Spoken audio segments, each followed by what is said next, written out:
दोस्तों, आप सभी का वीनू इंफोटेनमेंट में एक बार फिर से स्वागत है। प्रोफेसर मुन्ना मिश्रा का अभिवादन स्वीकार करें।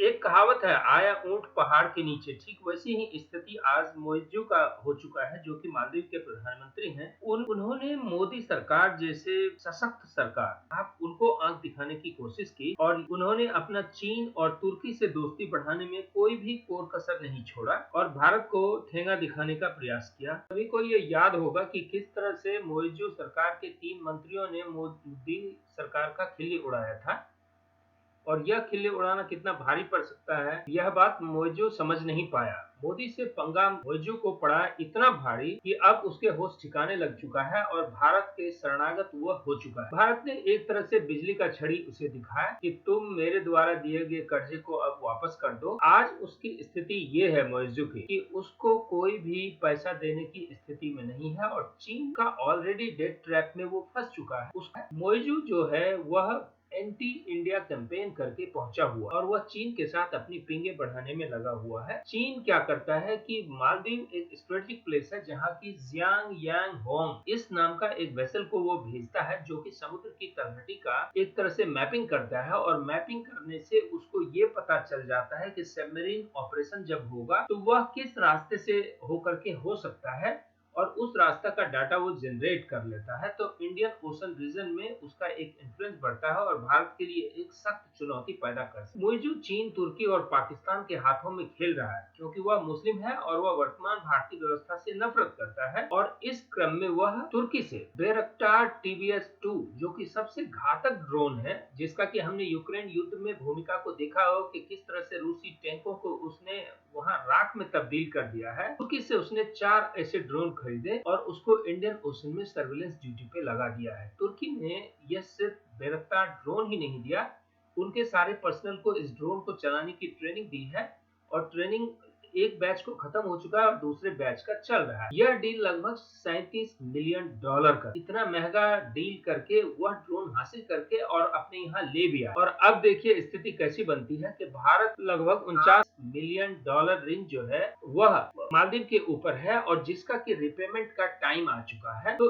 एक तरफ से मोइज़ू इस तरह के ड्रोन खरीद करके हिंद महासागर में एक सर्विलेंस रखेगा, जबकि भारत ने कभी भी मालदीव को आंख दिखाने की कोशिश नहीं की, बल्कि मालदीव के सहायता के लिए हर समय में हर सरकार भारत की उसके मदद में खड़ा रहा है, मालदीव के मदद में, और यहाँ तक कि उनको फाइटर जेट और हेलीकॉप्टर्स जैसे चीजों से भी मदद किया है। और इवैक्यूएशन के लिए, चूंकि ये टूरिस्ट बेस्ड इकोनॉमी है और ये आर्कियोलॉजिकल रीजन है और यहाँ पे छोटे छोटे टापू हैं जहाँ पे पर्यटक आते हैं और इंक्लीमेंट वेदर होने की वजह से कभी भी वो फंस जाते हैं, तो उनको निकाल करके मेडिकल सुविधाएं देने या उसे बचाने में भारतीय सेना की अहम और महती भूमिका रही। इस बात को इग्नोर करते हुए वह सबसे पहले सरकार बनने के बाद चीन का दौरा किया और चीन का दौरा करने के बाद कई बार चीन के वेसल को मालदीव के आसपास आकर के डॉक करने का उन्होंने सुविधा दिया हुआ है। यही नहीं, चीन को इंफ्रास्ट्रक्चर का बड़ा बड़ा प्रोजेक्ट मालदीव में दिया गया और वहाँ का जो टूरिस्ट इंफ्रा डेवलप करना है उसमें उसने लायंस शेयर जिसको कहते हैं वह ले गया, लेकिन यह सारा डेवलप करने में उसने इतना कर्ज दे दिया कि आज मालदीव उसके डेट ट्रैप में जा। और तुर्की से भारत का संबंध कैसा है वो आप सभी जानते। तो उस तुर्की के साथ भी वह पिंगे बढ़ाने में लगा हुआ, जो विपक्ष के वहाँ के लीडर है, जिन्होंने की कई बार मोइज़ू सरकार को ये बताने की कोशिश की है कि भारत जो है वो 24/7